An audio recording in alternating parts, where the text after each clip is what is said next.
Assalamualaikum warahmatullahi wabarakatuh.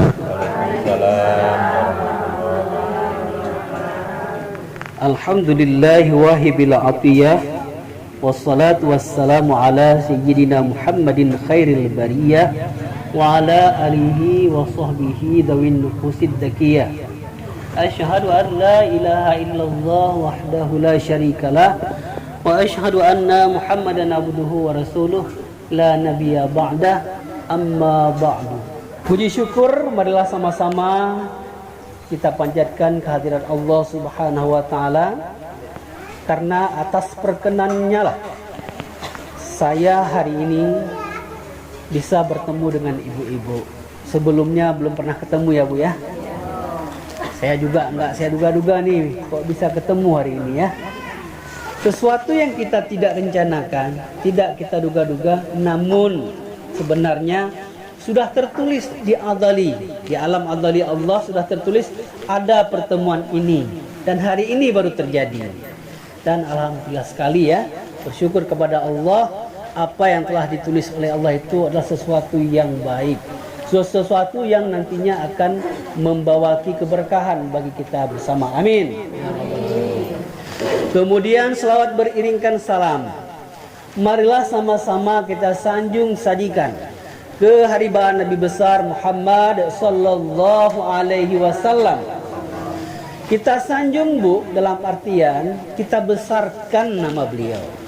Kita marah, kita benci terhadap orang-orang yang menghina dan menjatuhkan beliau, seperti yang kita alami akhir-akhir ini.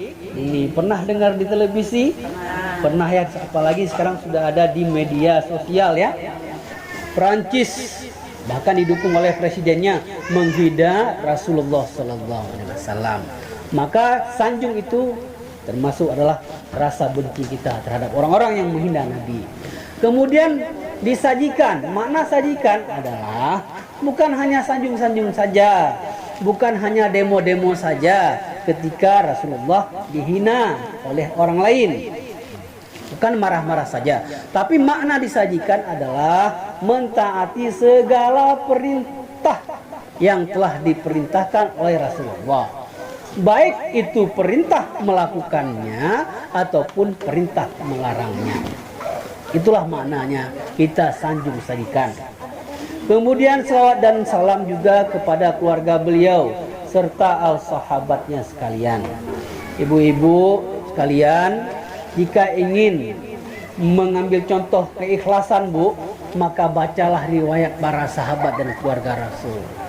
Hanya keluarga Rasul dan para sahabatlah orang-orang yang ikhlas dalam beragama Islam. Ikhlasnya mereka itu dibuktikan bukan hanya sekedar mengorbankan harta benda, tetapi juga sanggup mengorbankan raganya untuk Islam. Mereka berjuang mati-matian untuk menegakkan kalimatul haq, la ilaha illallah wa Muhammadur Rasulullah, sehingga dengan jasa-jasa mereka Islam sampai ke kita. Islam adalah keselamatan. Seandainya tanpa perjuangan beliau, perjuangan para sahabat, maka kita tidak akan selamat hidup di dunia ini. Makanya dalam setiap kita berselawat kepada Nabi, maka sunnah untuk diiringi berselawat juga kepada sahabat dan keluarganya. Itu alasan. Kemudian Bapak Sudirman selaku rekan kerja saya di KUA Banda Mulia yang saya hormati, terima kasih kepada beliau telah memberikan kesempatan kepada saya untuk bertemu dengan ibu-ibu di sini. Kemudian yang saya hormati ahli bait, pemeran utama pada hari ini ya, yaitu siapa? Pak Bahtiar. Pak Bahtiar. Mudah-mudahan Pak Bahtiar dengan acara yang diadakan ini, segala kendurinya, segala doa-doa yang telah kita kirim tadi, samadiyah kita, tahliliyah kita, itu kiranya bisa disampaikan pahalanya ke keluarga beliau, baik yang masih hidup maupun telah meninggalkan dunia ini. Kemudian penghormatan saya yang teristimewa sekali tentunya kepada ibu-ibu yang telah berhadir pada hari yang berbahagia ini. Saya tidak kenal Bu nama ibu-ibu satu persatu, makanya saya tidak sebutkan. Namun walaupun saya tidak sebutkan, tidaklah mengurangi rasa hormat saya kepada ibu-ibu dan adik-adik sekalian. Baiklah ibu-ibu, pada kesempatan yang berbahagia ini saya ingin sedikit menyampaikan tausiah. Sebuah ayat yang akan coba kita lihat ayat ini. Apa isinya? Ayat ini adalah berada di dalam Al-Quran surat Al-Baqarah ayat 21. Nah, ibu-ibu bisa lihat Al-Quran nanti, coba lihat di sana surat Al-Baqarah ayat 21 yang berbunyi, A'udzubillahi minasyaitonirrajim, Bismillahirrahmanirrahim. Ya ayyuhan nasu ubudu rabbakumul ladzi khalaqakum walladzina min qablikum la'allakum tattaqun. Tidak panjang ayatnya. Mungkin kalau 10 kali kita baca-baca sudah bisa kita hafal.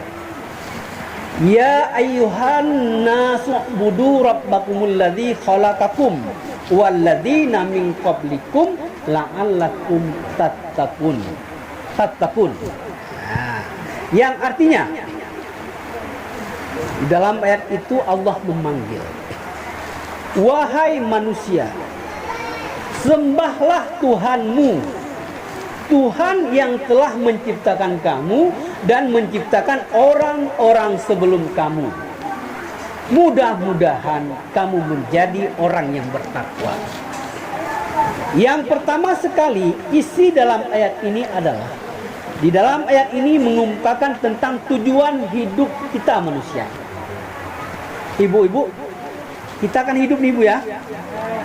Kalau nggak hidup nggak di sini kan. Tapi tahu nggak tujuan hidup kita ini? Ada yang tahu nggak tujuan hidup ini ngapain?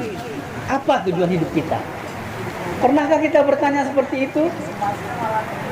Nah, siapa yang bisa jawab? Mewakili ini dari rame-rame ini. Satu orang saja. Apa tujuan hidup kita? Kita yang membesarkan anak kita. Apa Bu? Kita yang membesarkan anak kita. Oh, membesarkan anak kita itu tujuan hidup Bu ya. Nah, Ada agama ibadahnya. ibadahnya. Nah Bu, itu kan jawaban kita kan? Ya. Tapi dengan jawaban Allah dalam ayat ini kita lihat. La'allakum tattaqun dalam ayat ini tadi. Mudah-mudahan kita menjadi orang yang bertakwa. Berarti tujuan hidup kita di sini adalah satu saja yang diminta Allah, yaitu menjadi orang yang bertakwa. Takwa itu apa? Nah, ini lagi. Kata Imam Al-Ghazali, takwa itu adalah imtisalu awamirillah wa ijtinabu nawahihi sirran wa alaniyan. Itu takwa. Menjunjung tinggi perintah Allah, menjauhkan segala bentuk larangannya, baik secara rahasia, nggak ada orang, maupun secara nyata, banyak orang. Itu tujuan hidup kita. Menye bahasa Aceh, nah orang Aceh itu. Nah, menye orang Aceh, ken takwanya pubuk turuh pujuh tegah. Ya, arti takwanya mana? Karena tepu tentu. Anak depu. Karena depu tapi depu. Ya, jadi gitu. Jadi menjunjung tinggi perintah Allah, menjauhkan segala bentuk larangannya, itulah tujuan hidup kita. Pertanyaan selanjutnya, bagaimana caranya? Bagaimana caranya menjunjung tinggi perintah Allah, menjauhkan larangannya? Tidak bisa tanpa ada tuntunan. Gak bisa mikir-mikir sendiri, cari cara sendiri. Pergi ke gua sana, tapa, cari kebaikan. Setahun 2 tahun panjang jenggotnya dia Pak. Panjang jenggotnya Bu ya.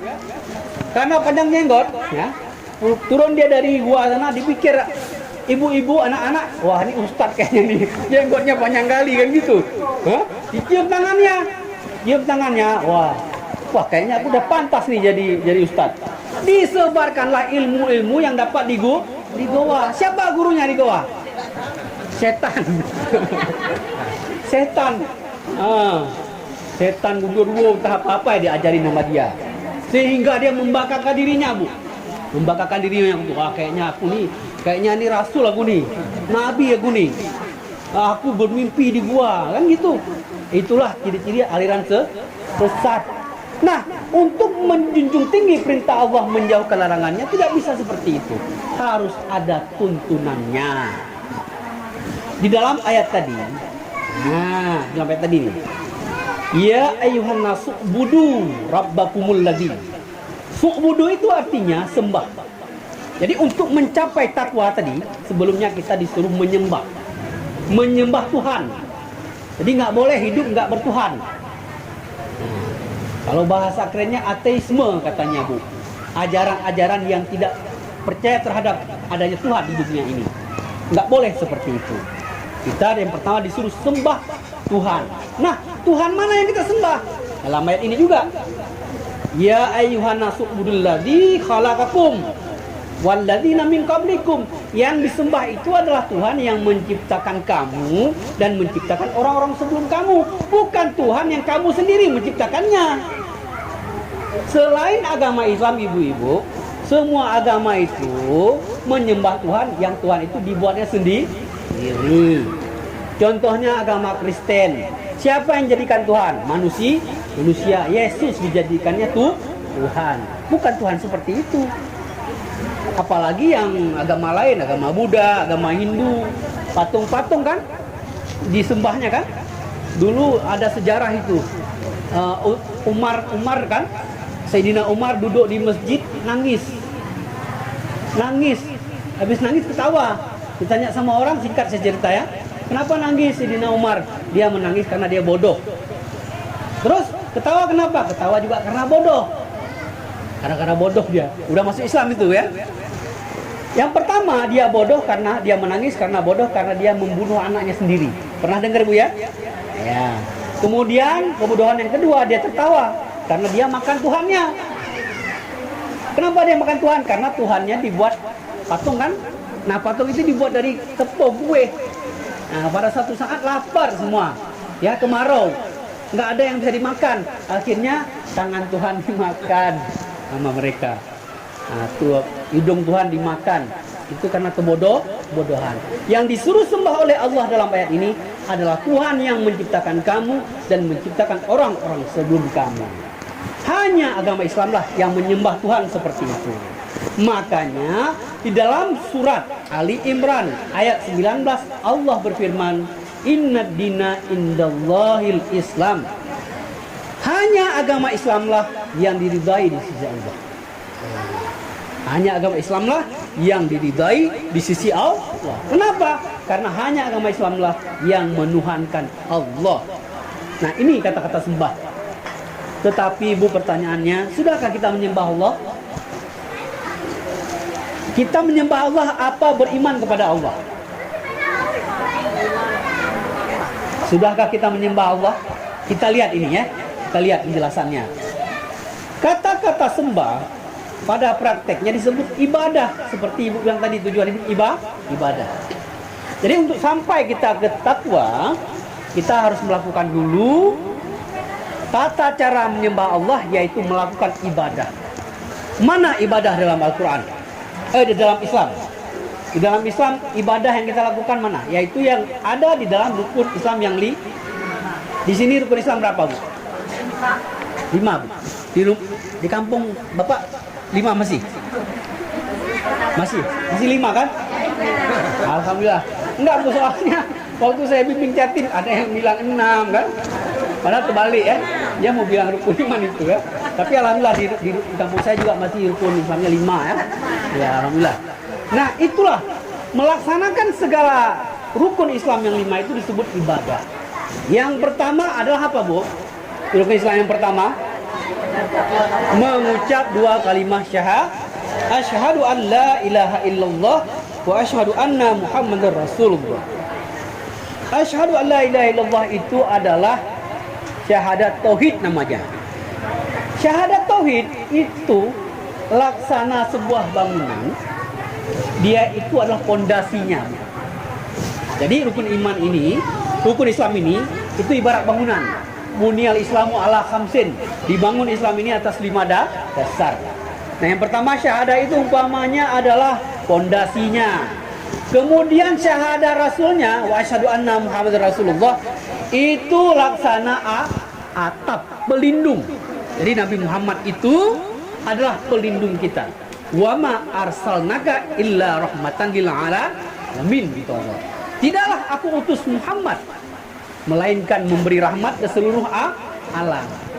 Jadi ucapan kita wa asyhadu anna Muhammadar Rasulullah itu adalah umpama atap dalam sebuah bangunan. Kemudian selanjutnya rukun Islam yang kedua apa? Ya, mendirikan sholat sehari semalam 5 waktu, bukan 4 waktu, bukan 3 waktu, bukan 1 waktu Jumat aja, bukan 1 waktu setahun sekali Lebaran aja, bukan itu. Tapi 5 waktu sehari semalam. Itu yang kedua. Nah, as-sholatu imaduddin kan?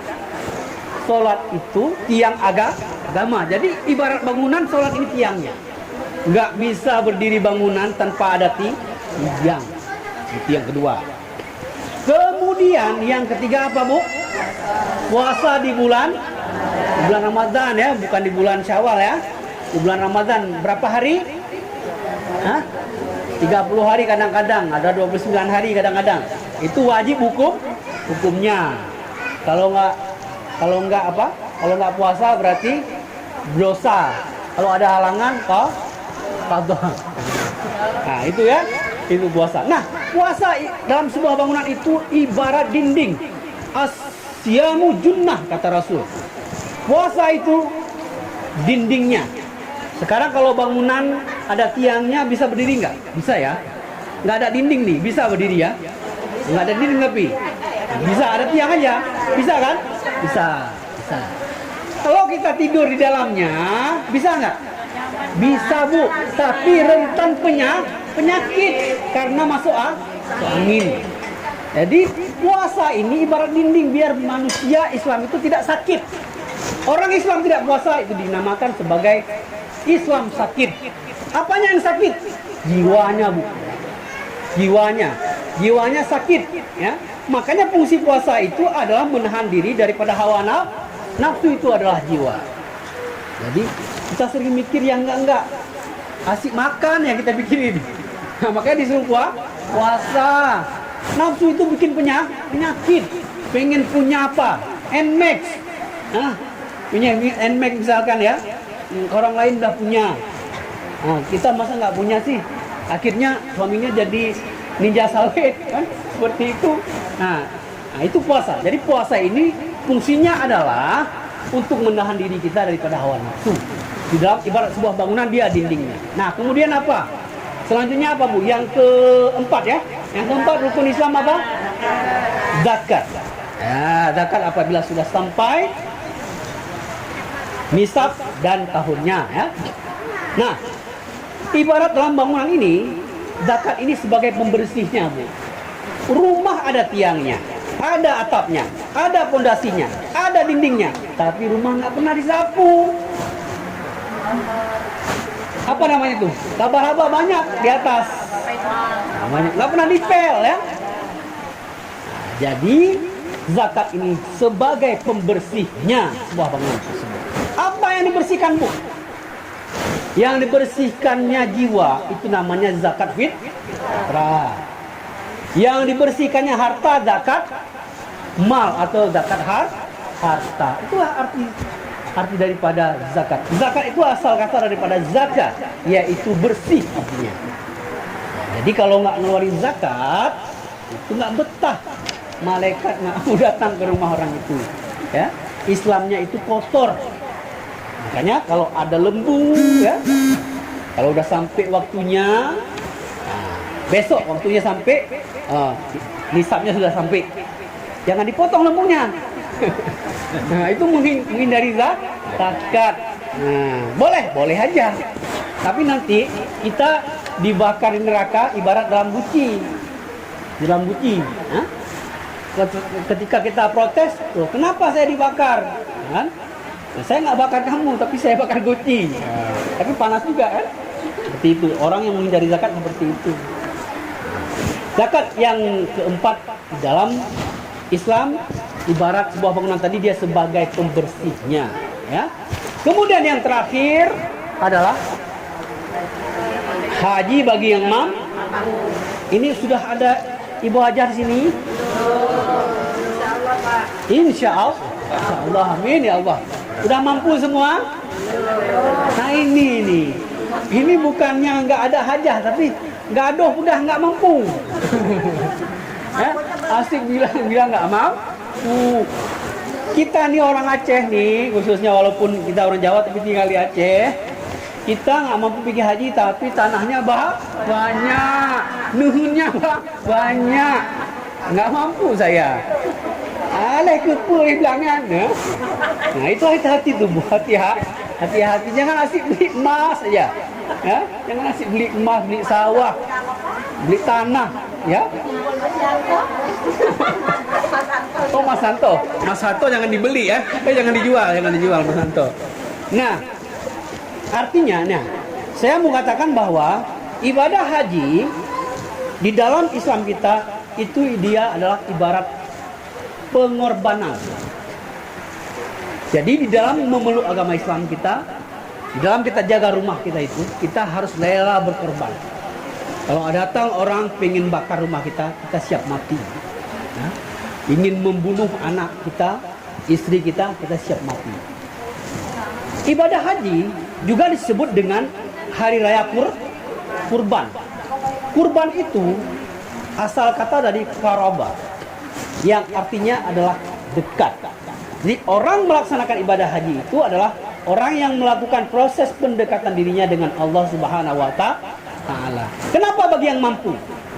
Karena orang yang telah mampu itu dianggap telah kaya, dia banyak hartanya ya. Karena banyak hartanya dia sibuk dengan hartanya, lupa dia kepada Allah. Makanya disuruh untuk naik haji biar dekat kembali dia dengan Allah Subhanahu wa Ta'ala.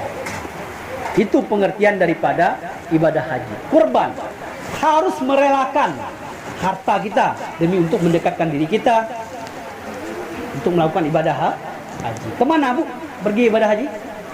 Hah? Ke Mekah ya, jangan ke Tanah Abang Jakarta. Ada Bu yang pergi haji ke Tanah Abang, dibelanjanya segala peralatan haji ya, oleh-oleh dibawa ke sana. Ada yang seperti itu. Sampai sini dia cuma pengen dipanggil haji yang cowok, yang hajah itu. Jangan seperti itu. Jadi di dalam hidup kita ini, Islam baru dianggap kita Islam kalau kita ada jiwa rela berkorban.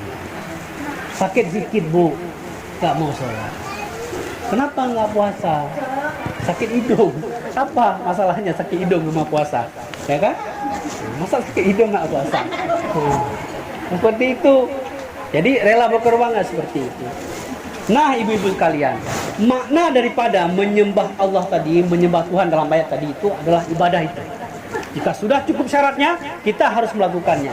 Kalau kita tidak melakukannya, maka Islamnya Islam KTP aja. Ada orang Islam KTP, di KTP-nya Islam, tetapi dia kagak pernah sholat, ya, atau sholatnya bolong-bolong. Jumat menteri semayangnya di Ulurung. Maaf nih, orang bahasa Aceh, Aceh. Itulah saya minta maaf. Kebiasaan ngomong Aceh kan.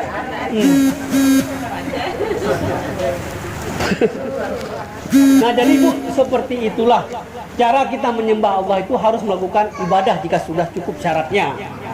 Ya. Jadi kalau Islam KTP aja tapi tidak sholat, itu adalah dia percaya sama Allah tapi tidak menyembah Allah itu namanya. Nah, seperti itu.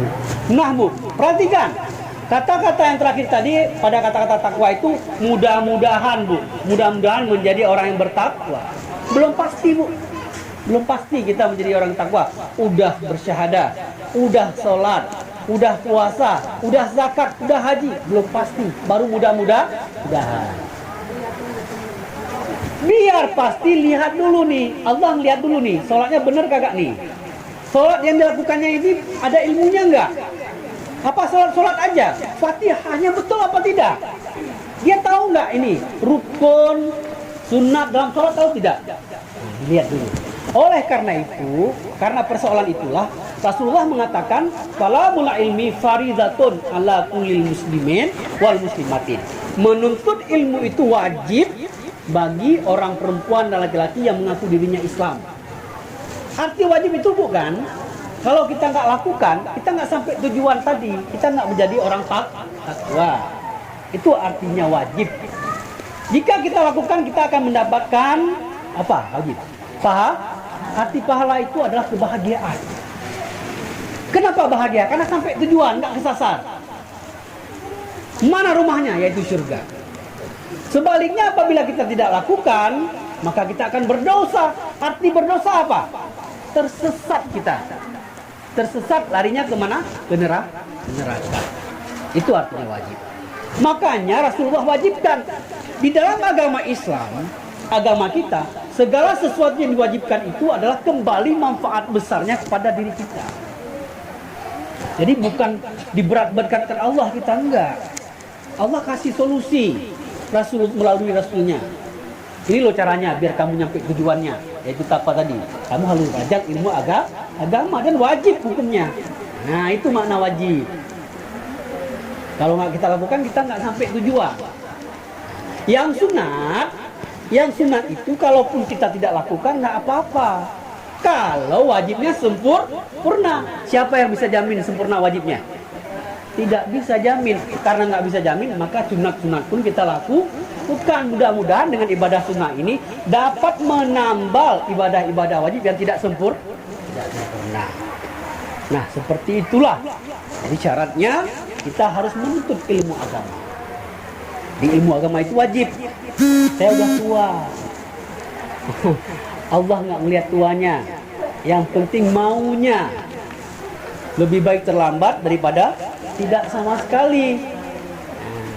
Yang diwajibkan itu ibu bukan pinternya. Menuntut ilmu agama itu nggak mesti jadi ulama. Jadi nggak wajib pinter, wajib menuntut. Ada orang nggak bisa bu, pergi aja pengajian, nggak bisa dia meninggal masuk surga. Karena apa? Menunaikan kewajiban. Tetapi kata Rasul, manjada wajada. Karena siapa yang bersungguh-sungguh pasti dapat. Ya, karena itu saya ingatkan kembali kepada ibu-ibu dan adik-adik sekalian, hidup ini tanpa menuntut ilmu agama akan sia-sia semua. Ibadah tanpa amal itu mardudatun, ditolak semuanya. Makanya marilah kita mengemarkan diri kita untuk belajar ilmu agama. Saya rasa untuk hari ini cukup penjelasan ayat tadi dapat membuat kita dapat memperbaiki amalan kita, pola ibadah kita sehari-hari. Mungkin itu saja Pak ya yang dapat saya sampaikan. Sekali lagi saya ucapkan terima kasih atas segala perhatian. Mohon maaf atas segala kekurangan. Usikum wa nafsi bitaqwallah. Wallahu muwaffiq ila aqwamit thoriq. Wassalamualaikum warahmatullahi wabarakatuh.